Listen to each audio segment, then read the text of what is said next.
요한복음 20장 24절에서 31절 말씀. 다 찾으신 줄 알고 우리 함께 합독해서 읽도록 하겠습니다. 시작. 12 제자 중에 하나로서 디두모라 불리는 도마는 예수께서 오셨을 때에 함께 있지 아니한지라. 다른 제자들이 그에게 이르되 우리가 주를 보았노라 하니 도마가 이르되 내가 그의 손에 못자국을 보며 내 손가락을 그 못자국에 넣으며 내 손을 그 옆구리에 넣어보지 않고는 믿지 아니하겠노라 하니라.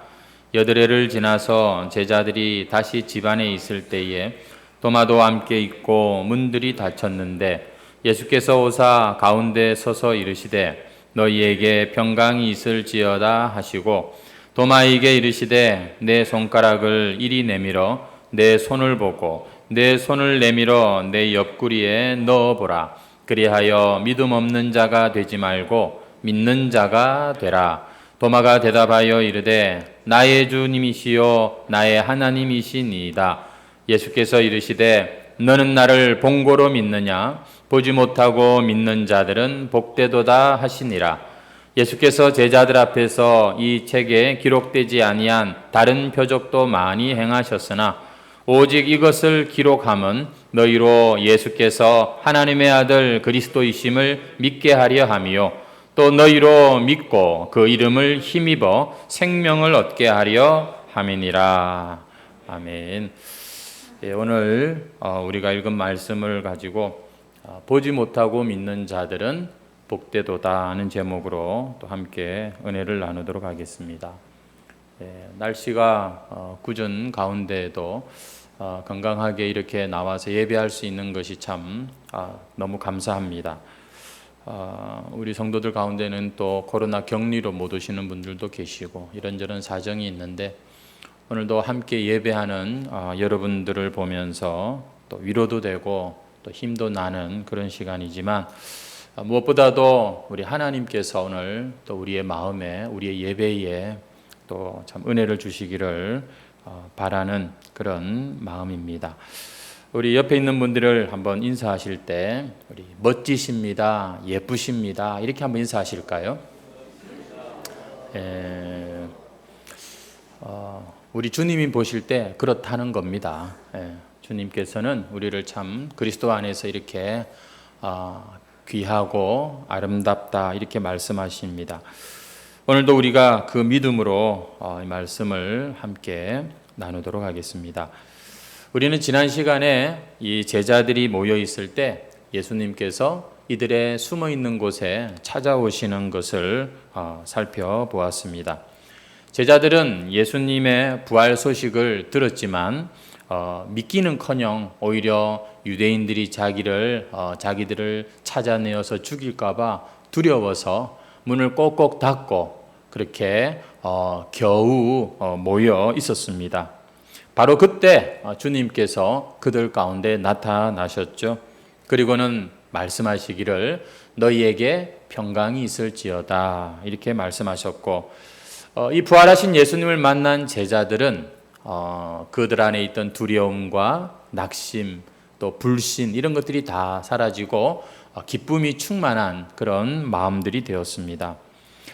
그런데 바로 그 감격스러운 자리에 그 11 제자 중에 한 사람이 빠져 있었습니다. 바로 도마라고 하는 제자가 그 자리에 없었어요. 24절을 보시면 12 제자 중에 하나로서 디두모라 불리는 도마가 예수께서 오셨을 때 함께 있지 않았다고 말씀하고 있습니다. 디두모라는 말은 쌍둥이라는 말인데 아마 도마는 쌍둥이였던 것 같습니다. 그게 그 사람을 이렇게 그의 별명이 된 것을 보면은 아주 똑같은 사람이 또 있었던 거, 형제가 있었던 걸로 추측할 수 있는데요. 여러분, 지금 다른 제자들이 다 모여서 부활하신 예수님을 만나는 그 자리에 왜 도마는 없었을까요? 왜 도마만 빠져가지고서 그렇게 불명예스러운 의심 많은 도마 이런 참 상황이 되었습니까? 먼저 우리가 생각할 게 있는데 지금 그 제자들이 모인 자리가 어떤 자리냐는 것입니다. 야, 가보니까 예수님의 무덤이 비어 있더라.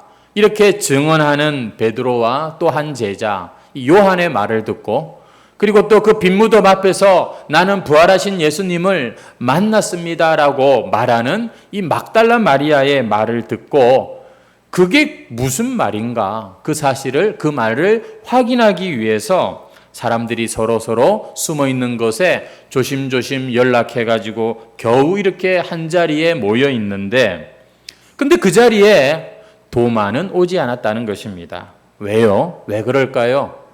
연락이 도마에게는 닿지 않아서 그만 못 오게 된 것일까요?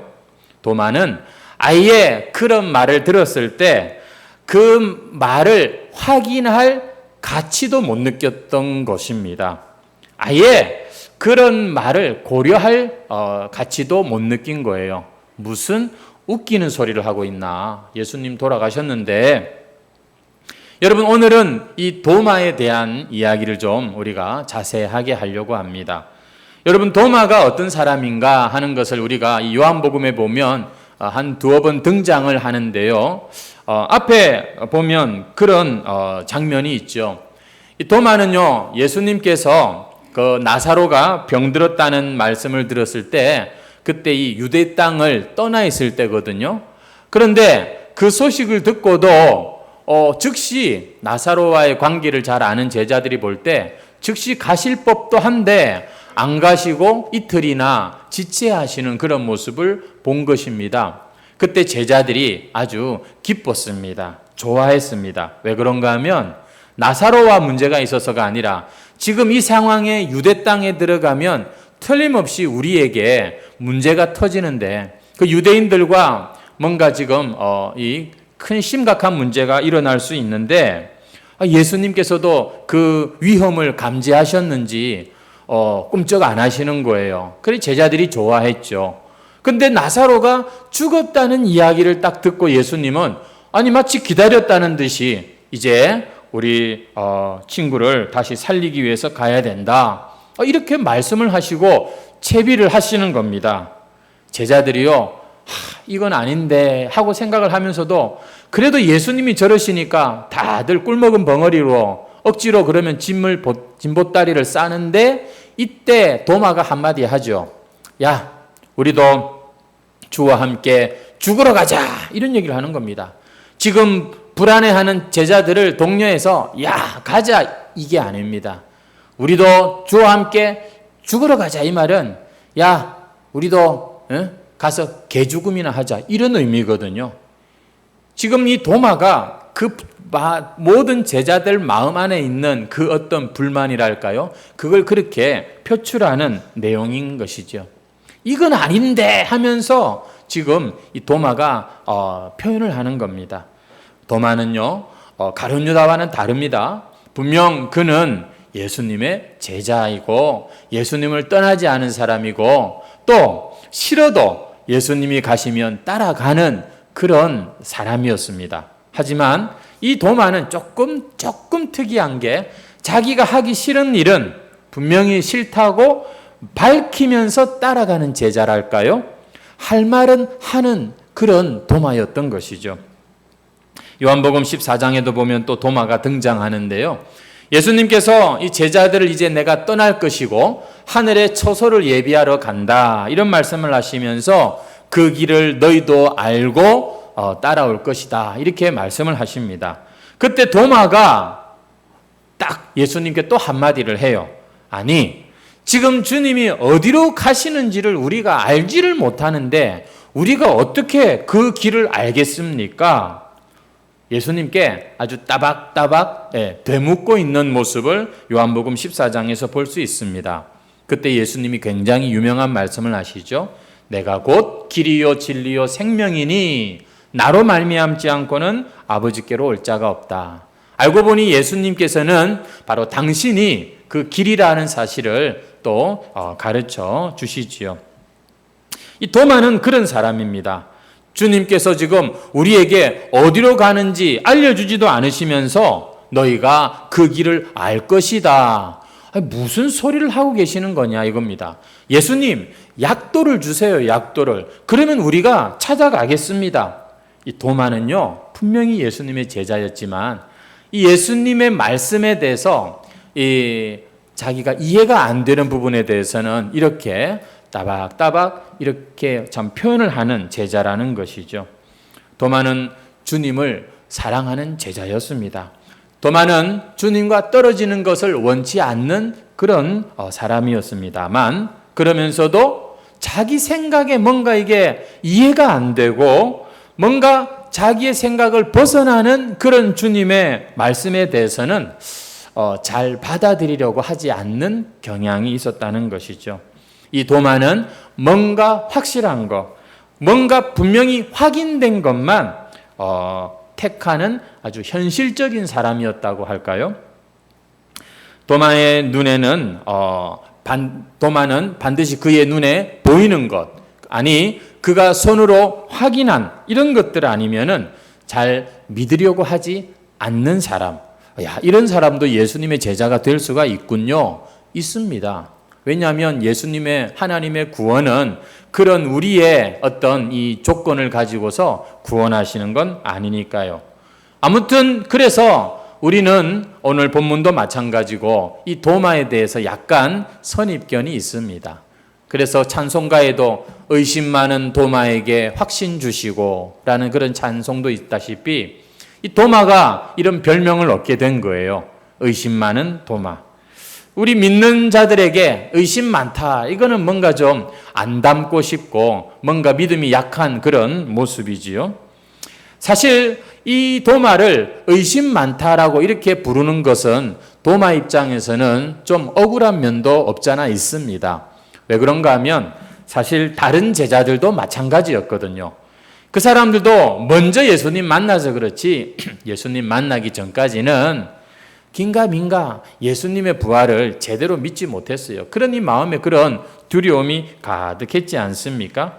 단지 도마는 한 가지 차이가 있었는데 그 제자들 중에 좀 더 소신 있게 자기 생각을 주장하는 편이었다고 할까요? 그러다 보니 그런 행동, 그런 발언이 이 사람의 어떤 믿음 없음을 다 똑같이 믿음 없는데 좀 더 믿음 없는 것처럼 그렇게 부각시킨 것 같습니다. 오늘 설교를 우리가 나누고 있는 저와 여러분 안에도 이런 도마와 같은 기질이 다분히 있습니다. 너나 할 것 없이. 그러면서 또 어떤 사람들에게는 더 특별히 그런 기질이 있는 것도 우리가 볼 수가 있겠죠.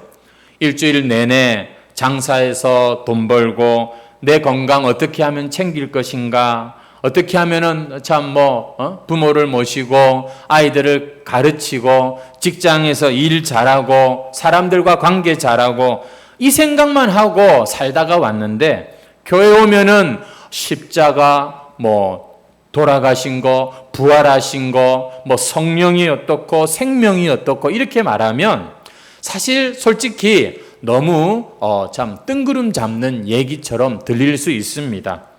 너무 비현실적인 그야말로 종교적인 그런 이 자리에 불과하다고 느끼게 됩니다. 흔히 여러분 사람들의 마음을 우리가 백지라고 표현을 하지요. 무슨 말인가 하면은 그 마음에 뭔가를 그리면은 참 그대로 또 된다는 것입니다. 눈에 보이는 대로 귀에 들리는 대로 그 마음에 차곡차곡 그렇게 다 받아들일 수 있는 게 사람의 마음이라는 것이죠. 그런데 여러분 혹시 독일의 유명한 철학자 임마누엘 칸트라는 사람을 들어보셨을 건데 이 사람이 쓴 책 이름이 순수 이성 비판이라고 하는 책입니다. 여러분 이 책이 우리가 학교 다닐 때도 많이 들었던 그런 이야기 아닙니까? 이 사람이 어떤 말을 했는가 하면은 사람의 마음은 백지가 아니라는 겁니다. 사람의 마음에는 뭔가가 먼저 입력되어 있고 기록되어 있어 가지고 그 선험적인 지식이 그것을 통해서 어떤 것을 계속해서 받아들일 건 받아들이고 그렇지 않은 것은 거부한다는 사실을 발견한 이론이 바로 그의 인식론이고 순수이성 비판이라고 하는 내용이지요. 여러분, 그런 차원에서 우리가 교회를 왔는데 전혀 이 교회에서 말하는 이야기들을 생각 안 하고 세상에서 그냥 눈에 보이는 대로만 살다가 딱 교회 와서 말씀 듣고 이러면 상당히 우리의 마음에 좀 어려움이 있을 수 있습니다. 한 번도 죽음에 대해서 생각해 보지 않은 사람에게 부활의 복음을 얘기하면 이게 잘 실감이 되지 않을 수가 있고요. 한 번도 내가 죄인이라고 생각 안 해본 사람한테, 자기의 죄에 대해서 고민도 안 해본 사람한테, 아니 남들보다 내가 더 낫다라고 생각하는 사람한테 용서, 죄 용서 이런 복음을 얘기하면 이게 잘 이해하고 끄떡거릴 수는 있지만 솔직히 나하고는 별로 연관이 없는 것처럼 느낄 수가 있습니다. 그래서 받아들이기가, 그것을 온전히 참 내 것으로 삼기가 어렵다는 것이죠. 어떤 사람들은 자기 생각의 틀이 너무도 강해가지고 유달리 사고가 아주 논리적이고 합리적인 성향의 사람들이 있습니다. 이런 사람들은 자신의 그 논리를 참 깨트리지 않으면은 잘 받아들이지 않는 또 그런 모습을 우리가 볼 수 있는 것이죠. 사람이 나쁜 건 아닌데 모든 것이 딱 자기 그 생각과 논리대로 받아들여져야 되는 그런 것이죠. 이런 사람들은 자기도 모르게 자기만의 세계에 갇히기가 쉽습니다. 옛날 구한말 흥선대원군처럼 그래서 쇄국 정책을 자기도 모르게 딱 할 수가 있는 것이죠. 저거는 나하고는 안 맞고 틀리고 모든 것을 그렇게 생각해 보는 것입니다. 여러분, 이 도마를 지금 설명하면서 제가 조금 다른 얘기들을 좀 한 것 같은데, 도마가 그런 사람이라는 겁니다. 다른 제자들이 주님을 보았다고 할 때 이 도마가 뭐라고 말하는지 한번 보시겠습니까? 25절에 보면은 내가 그의 손에 못자국을 보고 내 손가락을 그 못자국에 넣으며 내 손을 그 옆구리에 넣어보지 않고는 믿지 아니하겠노라. 말도 굉장히 세게 하죠. 예수님 그 상처에다가 자기가 손을 집어넣어 봐야 되겠다고 이렇게 말을 합니다. 이거는요, 지금 너희들 무슨 또라이 같은 소리를 하고 있냐. 지금 예수님 죽으신 게 분명한데 무슨 갑자기 말도 안 되는 소리를 하냐. 이거를 지금 도마가 이렇게 표현을 하고 있는 거지요. 여러분, 도마는 너무도 자기의 그 생각이 뚜렷하고 주관이 분명한 사람이다 보니까 지금 자기의 그 생각을 뛰어넘는 것에 대해서는 무슨 말도 안 되는 소리, 아예 거기에 이 관심도 가지지 않습니다. 마음을 열어주지도 않는 거예요. 그래서 그 첫 모임 자리에 나가지도 않았던 거예요. 나가지도 않았던 겁니다. 도마는 이런 사람입니다. 뭔가 변화를 자기가 원한 변화를 하려고 하면은 먼저 자기의 그 논리와 그 생각부터가 깨트려져야 하는 그런 사람인 것이죠. 그렇기 때문에 쉽지가 않은 그런 사람인데, 하지만 이런 사람도 주님의 그 놀라운 은혜 가운데 이렇게 구원이 베풀어지는 것을 우리는 볼 수 있습니다. 하지만 남들보다 더디 믿음이 자랄 수 있고, 보면 믿는 자들 가운데서도 이 의심 많은 도마라고 하는 이런 이 별명이 붙을 수도 있는 것이죠. 우리 안에 이런 도마와 같은 성향이 다 있다고 여러분께 지금 말씀을 드리고 있습니다. 믿는다고 말하면서도 내가 이렇게까지 하다가는 내가 내를 감당 못하겠다. 그래서 우리는 열심을 내어도 딱 선이 있습니다. 다 우리는 우리 안에 어떤 그런 그 경계가 있죠. 적당하게 그 선을 넘지 않고 믿는 태도가 우리 안에 있습니다. 그래서 여러분, 하나님의 은혜를 사모하시고 우리가 하나님을 정말 더 깊이 체험하기를 원한다면은 우리가 예배에 나오기 전에, 또 이 시간 우리가 말씀을 듣기 전에 자기 자신을 이렇게 돌아볼 수 있는 그런 시간이 참 중요합니다. 여러분, 우리가 참회의 기도를 드리고 또 이렇게 예배 전부터 찬송을 하면서 우리의 마음을 준비하는 이 시간이 참 필요한 사람들이에요. 그래야 우리는 우리의 마음 안에 하나님의 말씀이 들어올 여지를 조금이라도 마련해 드리는 자가 되기 때문입니다. 그렇지 않으면 너무 갭이 커요. 하나님의 말씀과 우리 현실의 삶엔 참 거리가 멉니다. 그래서 우리는 우리의 이 마음을 좀 돌아볼 수 있어야 되는 것이죠. 다른 생각으로 꽉 차 있는 마음은 하나님의 말씀이 아무리 증거되어도 참 받아들이기가 쉽지가 않습니다. 결국 이 도마, 그 자의식이랄까요? 그 어떤 자신의 그 주관이 뚜렷하다고 할까요? 근데 그것이 지나치니까 제일 늦게 믿는 자가 되는 것을 봅니다.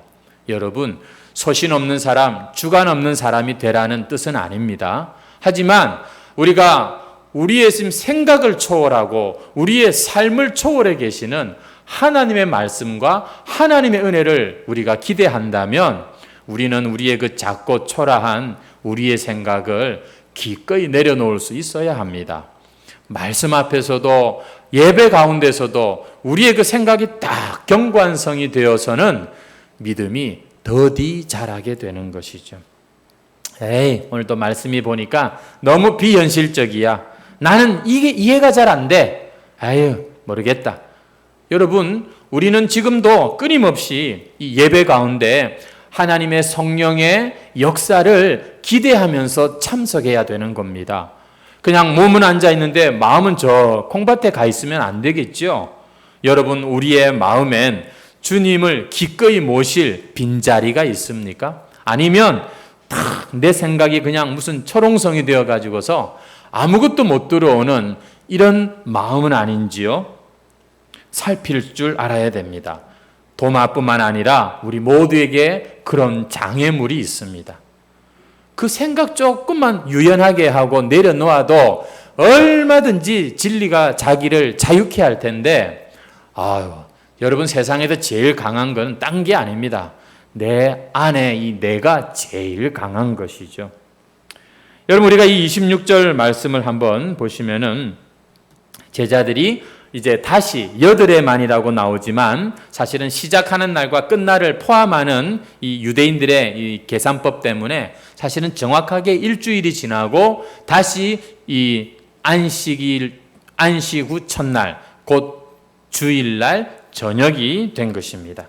이때 제자들이 다시 집안에 모였다, 이렇게 말씀하고, 이번에는 도마도 함께 있다라고, 그 자리에 함께 있다, 이렇게 나와 있습니다. 아마도 이 의심 많은 이 도마가 그렇게 말을 했음에도 불구하고 그 옆에 있던 제자들이 그를 가만히 내버려 두지 않았던 것 같아요. 도마는 원래 저렇게 말을 하는 거야 하고는 어떻게 하냐면 끌고 왔던 것 같습니다. 혼자 내버려 두지 않고 강권에서 도마를 함께 그 자리에 다시 데리고 온 거지요. 어쩌면 일주일이 지났는데 이 오늘은 이 주님이 오지 않으실 수도 있지만, 그러나 이 제자들, 부활하신 예수님을 만난 제자들은 기대와 소망을 가지고서 이 의심 많은 도마를 데리고 한 자리에 지금 모였던 것이죠. 이건 참 너무너무 잘하는 행동이 아닙니까? 여러분, 그냥 자기들끼리 모인 것이 아니라 무슨 그런 소리하고 힘 빠지는 믿음 없는 소리하는 그 사람을 그냥 내버려 두는 게 아니라 그 사람도 같이 이렇게 끌고 올 수 있다는 거. 우리가 오늘 이렇게 주일날 이 자리에 이렇게 나왔는데, 여러분 나오실 때 혼자 나오신 것도 참 대단히 귀한 것이지만 혹시 주변에 믿음 없는 그런 누군가가 좀 생각나면 좋겠습니다. 그 사람을 같이 데리고 올 수 있는 그런 예배가 되면 여러분, 주님을, 그러면서 주님께서 우리에게 주신 이 확신, 이 믿음을 이 사람에게도 주옵소서. 우리는 그런 공동체가 되면 참 얼마나 좋을까 하는 생각을 해보게 됩니다. 주님께서 이 자리에 오셨을까요? 오늘 본문에 보니까 다시 찾아오십니다. 그리고는 26절 말씀에 뭐라고 말씀하십니까? 가운데 서서 이르시되 너희에게 평강이 있을지어다. 또 동일한 그런 안부와 또 축복을 주십니다. 여러분 27절을 보시겠습니다. 예수님이 도마에게 말씀하시는 거예요. 내 손가락을 이리 내밀어 내 손을 보고 네 손을 내밀어 내 옆구리에 넣어보라. 그리하여 믿음 없는 자가 되지 말고 믿는 자가 되라. 와, 이 말을 여러분 도마가 들었을 때 가슴이 절렁하지 않았겠습니까? 왜요? 자기가 한 말을 주님께서 지금 하고 계시기 때문입니다. 알고 봤더니 지금 도마가 그 말을 할 때 예수님이 자기 옆에 계셨다는 것을 알게 된 것이지요. 야, 도마는 이때 아마 굉장히 놀랐던 것 같습니다. 그냥 보니까 바로 28절에 과정 다 생략하고 나의 주님, 나의 하나님이라는 기가 막힌 고백을 하고 있는 것을 우리가 볼 수가 있습니다. 여러분, 도마가 주님의 이 질문을 한번 보시면은 내 손가락으로 내 손과 또 내 옆구리에 한번 넣어보라. 여러분, 도마가 과연 주님의 상처에 자기의 손을 넣어 보았을까요? 그 상처를 보았을까요? 저는 그럴 필요가 없었을 거라고 생각합니다. 주님이 자기에게 오셔서 자기에게 그 말씀을 하실 때 이미 도마의 그 마음에 있던 장벽이랄까요? 그 불신, 그 어떤 생각들이 그냥 와르르 무너지고 그냥 주님께 고백하는 이것밖에 없었던 것이죠. 나의 주, 나의 하나님. 오늘 저와 여러분의 마음속에 이렇게 주님을 만나서 주님의 이 평강을 누리기에는 이런저런 장애물이 있을 수 있다는 것입니다. 우리가 주님을 믿는다고 말하면서도 실제로는 이 세상에서 먹고 사는 데 대한 관심, 거기에 너무 집중한 나머지 혹은 아직도 잘 깨어지지 않은 이 자아가 강한 이런 모습 때문에 우리는 하나님이 살아계시다고 믿고 예수님을 사랑한다고 하면서도 그러나 우리의 이 믿음이 잘 자라지 않고 그 주님의 평강과 은혜를 잘 누리지 못하는 이런 모습이 있다는 것이죠. 오늘 주님께서 이 도마에게 하신 이 말씀, 여러분 오늘 주님은 우리가 나누는 이 모든 대화와 우리의 생각까지도 다 옆에서 듣고 계시는 것처럼 그렇게 다 알고 계신다는 사실입니다. 사랑하는 성도 여러분, 우리는 굳이 주님의 상처에 손을 넣을 필요가 없는 사람들입니다. 주님의 이 말씀을 아멘 하고 받아들이면 우리 안에서 살아계신 성령께서 여러분 그 진리의 역사를 더 일으키시는 그런 저와 여러분인 것입니다. 오늘도 주의 날 이렇게 예배에 나오셨는데 우리 다른 생각과 다른 것들을 다 내려놓고 이 도마의 이 고백까지 우리가 가야겠습니다. 한번 따라해 보시죠. 예수님은 나의 주님, 나의 하나님이십니다. 여러분, 주님의 그 말씀만으로 우리는 예수님께 이렇게 담대하게 고백할 수 있어야 하는 것입니다. 오늘 이 도마가 고백한 이 내용은 사실 요한복음 전체의 결론이다 이렇게 말씀드릴 수가 있어요. 요한복음이 21장까지 기록이 되어 있잖아요. 하지만 이 21장은 일종의 에필로그와 같은 것입니다. 그래서 어떤 이야기가 지금 이렇게 담겨져 있는 것이고 마지막에 30절, 31절 말씀을 읽었습니다만 이 책을 기록한 목적이 나옵니다. 여러분 사실은 오늘 우리가 읽은 본문까지가 요한복음의 이 결론장이다 이렇게 보시면 되는데 사도 요한은 이 요한 자기의 그 복음서의 결론을 이 도마의 그 고백으로 마무리하고 있다 이렇게 보시면 된다는 겁니다. 그게 뭐라고요? 예수님은 나의 주, 나의 하나님이십니다. 우리 한번 31절 말씀을 같이 한번 읽겠습니다. 시작. 오직 이것을 기록함은 너희로 예수께서 하나님의 아들 그리스도이심을 믿게 하려 함이요 또 너희로 믿고 그 이름을 힘입어 생명을 얻게 하려 함이니라. 요한복음의 목적이 뭔가? 예수님이 하나님의 아들임을 증거하기 위하여 이 요한복음이 기록되었다는 것입니다. 여러분, 이 요한복음의 증거는 눈으로 보여주는 증거가 아니라 말로 증거하는 것이고, 이 말씀만 믿어도 그 사람은 영원한 생명을 얻는다는 것이 요한의 믿음이고 하나님의 방식인 것입니다. 성도 여러분, 오늘 우리 여러분들이 어떻게 이 믿음을 갖게 되었습니까? 옛날에 무슨 큰 체험이 있었습니까? 여러분, 그거 다 여러분 이제는 벗어버려야 될 것들입니다. 진실로 우리의 마음에 참된 믿음을 주는 것은, 그것은 하나님의 말씀을 우리가 아멘 하고 믿는 여기에 있는 겁니다. 무슨 다른 체험이 필요한 게 아니에요. 내 눈으로 봐야 되고 내 손으로 만져봐야 된다고 해서 여러분 믿음이 더 자랄 것 같습니까? 그렇지 않은 것이죠. 29절 말씀을 보시면 주님께서 지금 도마를 책망하고 계십니다. 예수께서 이르시되 너는 나를 본고로 믿느냐? 보지 못하고 믿는 자들은 복되도다. 왜 너는 다른 제자들이 너에게 하는 말을 듣고서도 나를 믿지 못했느냐? 아니, 제자들이 증거한 것이나 네 손으로 내 몸에다가 넣어본 것이나 뭐가 다르겠느냐? 이렇게 지금 주님께서 이 도마를 책망하고 계시는 거예요. 왜냐하면 주님이 원하시는 것은, 하나님께서 지금 원하시는 방법은 뭐냐면, 다른 제자들의 증거만 듣고도, 그들이 말하는 것만 듣고도 예수님 살아나셨다는 것을 믿는 것, 그것이 주님이 기뻐하시는 것입니다. 여러분, 말씀만 들어도 믿음이 자랄까요?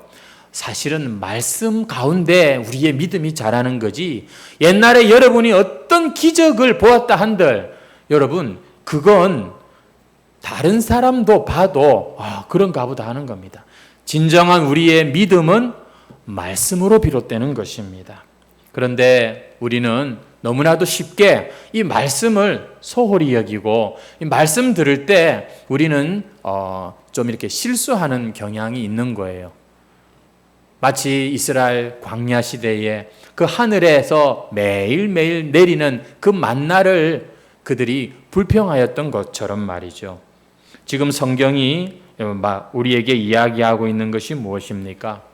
지금 이 요한복음의 결론이라고 할 수 있는 이 책을 기록한 목적이 뭐라고요? 예수가 하나님의 아들 그리스도이심을 믿게 하려 하고, 또 그 이름을 힘입어 생명을 얻게 하려 한다. 그래서 요한복음이 기록됐답니다. 그래서 지금도 주님은 이 말씀을 우리에게 이렇게 말씀하고 계신다는 거지요. 하나님의 말씀을 들을 때 연약한 사람이 방해가 되지 마시기를 바랍니다. 하나님의 말씀을 들을 때 여러분의 그 알량한 자기 개똥 철학이 장애물이 되지 마시기 바랍니다. 오늘 우리가 예배를 드리고 하나님의 말씀을 들을 때 이 자리에 앉아 있으면서도 세상 걱정, 근심이 여러분의 마음에 방해가 되지 마시기를 바랍니다. 하나님은 지금도 말씀을 통해서 믿을 자를 구원하시고 생명을 주시고 힘을 주시고 역사하시기 때문입니다. 오늘 우리 중에 누가 주님을 내가 봐야겠다, 만져봐야겠다, 내 눈으로 봐야겠다 이렇게 말하는 사람이 있습니까? 왜 우리가 그렇게 말을 하지 않습니까? 알기는 알거든요. 지금은 이 말씀만으로도 충분하고 이 말씀을 통해서 하나님의 영이 우리 가운데 일하신다는 걸 알거든요.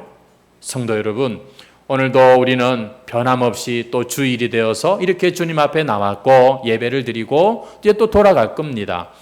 여러분, 이 가운데 지금도 주님께서는 내게 말씀하고 계신다는 사실을 잊지 마시고, 여러분 그 말씀 가운데, 이 예배 가운데 참 성령께서 주시는 그 올바른 생각과 하나님의 그 진리를 붙잡으셔야 됩니다. 우리 29절 말씀 다시 한번 읽어볼까요? 예수님의 책망이거든요. 시작. 예수께서 이르시되 너는 나를 본고로 믿느냐? 보지 못하고 믿는 자들은 복되도다 하시니라. 이제 이 시대는요, 예수님을 보고 믿으려는 사람, 뭔가 만져서 신앙을 가지려는 사람은 이제는 더 이상 믿지 못하는 시대가 되었습니다. 왜냐하면 이 세상에 예수님은 육신적으로 계시지도 않을 뿐 아니라 주님 다시 오실 그 마지막 때까지는 어느 누구도 예수님을 보고 만지고 믿는 시대가 아니기 때문입니다. 그리고 이렇게 도마처럼 자기의 강한 논리를 내세우면서 제자들의 증거를 거부하는 사람도 생명을 얻지 못할 것입니다. 보면 다 핑계가 있어요. 말씀을 자기가 제대로 못 듣는 핑계들. 여러분, 그것들을 우리가 오늘 다 살펴보고 내려놓아야 됩니다. 안 그러면 우리도 오늘 이 29절에 주님의 책망을 들을지 몰라요. 너는 나를 본고로 믿느냐? 보지 못하고 믿는 자들은 복되도다. 왜 말씀을 받았는데도 불구하고 믿지 못하느냐? 이렇게 말입니다. 오늘 우리에게 복음을 전해주는 자가 누구든지 간에 그 사람이 어떻고 보다도 그가 전하는 복음이 바른 복음, 옳은 복음이라면 여러분은 놀랍게도 그 말씀을 들을 때 생명을 얻는다고 성경이 약속합니다. 하지만 이 핑계 저 핑계 대고 그 증거를 무시하고 다른 것을 찾고 다른 데 가 있으면 그 사람은 생명을 얻지 못한다는 게 이 요한복음 20장의 마지막에서 이 책을 기록한 목적이라고 이렇게 지금 말씀하고 있다는 것이죠. 그래서 주님은 보고 믿는 것보다 보지 못하고 믿는 자가 더 복되다. 우리 생각에는 아무리 그래도 그렇지 예수님 한번 본 게 그게 얼마나 큰 축복이겠습니까만 그렇지 않다. 못 보고 믿는 자가 더 복되다. 왜요? 주님은 지금도 말씀으로 그리고 그 말씀을 성령께서 깨닫게 하시고 믿어지게 하시는 그런 방법을 통해서 구원하시기 때문이죠. 설교 100번 듣는 것보다 내 두 눈으로 똑똑히 한번 보는 게 그게 확실할 것 같죠? 그건 우리 생각이고 이 생명 얻게 하는 믿음은 오직 말씀을 듣다가 여러분 깨달아지고 얻어지는 것이라는 거 성경은 말합니다. 그 사람들이 세상을 이깁니다. 그 사람들이 결국 그 약속을 지키고 붙들고 살아간 그 인생들이 결국 하나님 앞에 면류관을 얻게 되는 것이죠. 저는 체험도 귀하다고 생각을 합니다. 하지만 신앙은 체험 가지고 되는 게 아닙니다. 옛날에 그 체험 제발 좀 그거는 좀 이제 좀 그냥 갖다 버리세요. 그리고 오늘 내게 주시는 하나님의 말씀을 마치 내가 처음 듣는 것처럼 여러분 말씀 앞에 신실하게 귀를 기울이세요. 요한복음이 누누이 우리에게 증거한 게 무엇입니까? 말씀을 통해서 예수님을 알아가는 것입니다. 그래서 주님은 보지 않고 믿는 자가 복되다. 오늘 우리가 눈으로 보지 않았지만 그러나 우리의 귀로 듣고 마음으로 듣는 여러분들에게 주님께서는 영생을 주기를 기뻐하십니다. 말씀 중심의 신앙을 계속 이어가시기를 주의 이름으로 축원합니다. 찬송 드리겠습니다. 545장